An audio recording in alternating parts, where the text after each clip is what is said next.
So in this lesson, we're going to be looking at some of the most common types of malware and their payloads, what they are, what they do, and how they're delivered. We'll also cover preventative measures for damage limitation, and then we'll take a look through the eyes of the attacker. Exploits in the context of cybersecurity are defined as software, packets of data, or a sequence of commands that take advantage of a bug or vulnerability to cause unintended or unanticipated behavior to occur on a computer software, hardware, or something electronic, usually computerized. Malware is short for malicious software, which is to say software that's intended to be used with malicious intent.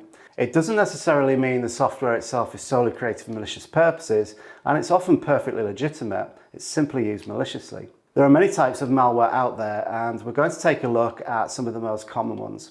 A computer virus is a type of computer program that, when executed, replicates itself by modifying other computer programs and inserting its own code. If this replication succeeds, the affected areas are then said to be infected with a computer virus, a metaphor derived from biological viruses, of course. A worm is a piece of malicious software that's very much like a virus with one notable difference.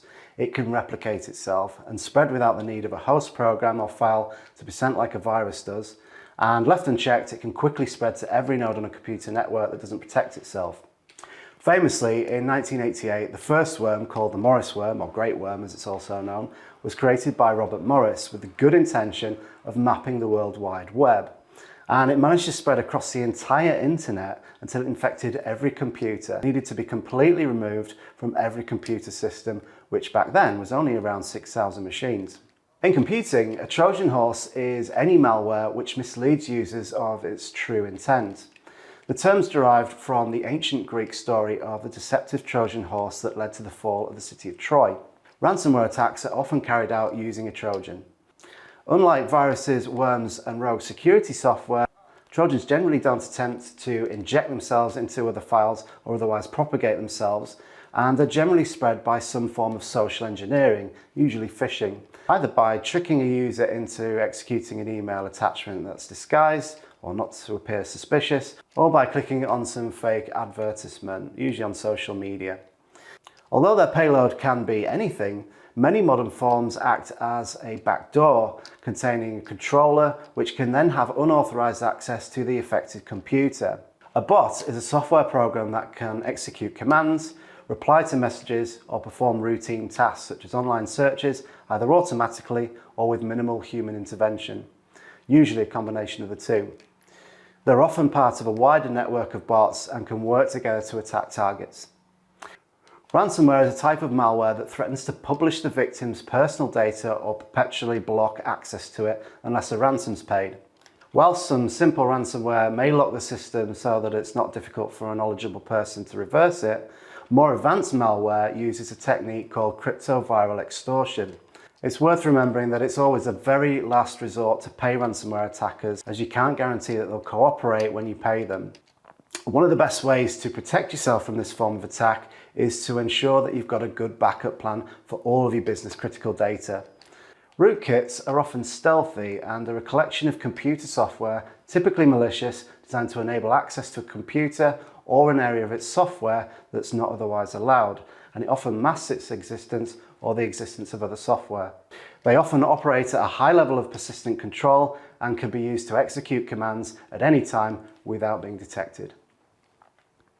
Spam is a large number of unsolicited messages sent as part of an advertising campaign or phishing attempts. It's often filtered out these days, but it can still cause problems. By using the mail servers of other organisations, they can slow them down and send undesirable messages from unsuspecting senders. Spyware is software with malicious behaviour that aims to gather information about a person or organisation and send it to another entity in a way that harms the user. For example, by violating their privacy or endangering their device's security. This behaviour may be present in malware as well as in legitimate software.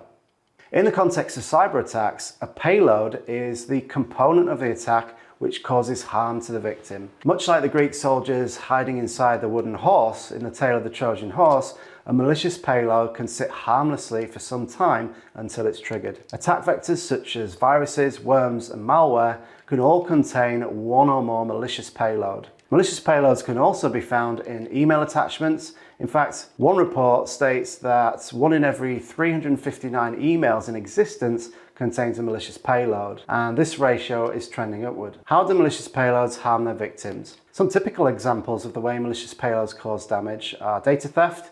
Particularly common is the theft of sensitive information such as login credentials or financial information through various forms of data breaches. Activity monitoring.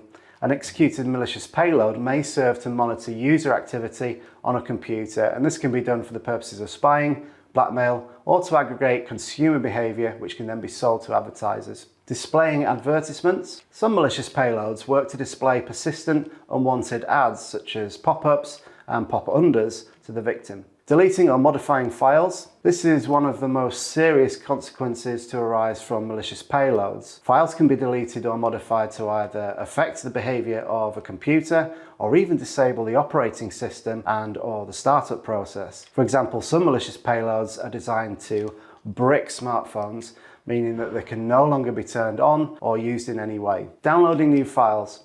Some malicious payloads come in very lightweight files that are easy to distribute, but once executed, they will trigger the download of a much larger piece of malicious software. And running background processes.